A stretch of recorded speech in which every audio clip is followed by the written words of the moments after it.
Bismillah, wassalatu wassalamu ala ashrafil mursalin wa ala alihi wa sahbihi ajma'in, amma ba'd. Respected teachers and my dear friends, today I want to talk about the topic that has been in the news as a lot of lately. We are going to dive into ongoing conflict between Gaza and Israel. Now I know what you might be thinking. This is a heavy topic and I can feel overwhelming. But let's break down together it in a way that is easy.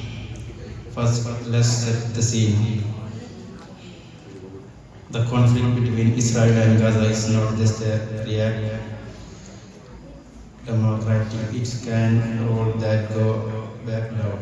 The land has rich history and it's significant for both Israel and Palestine. How can we speak?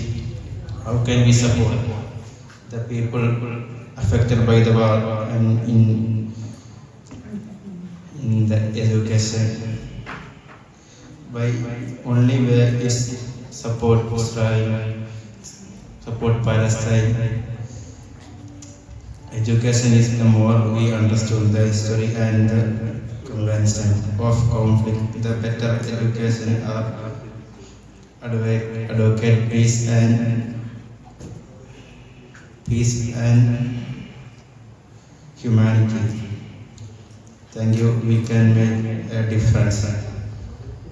I would like to conclude my words. Thank you. Assalamu alaikum wa rahmatullahi wa barakatuh.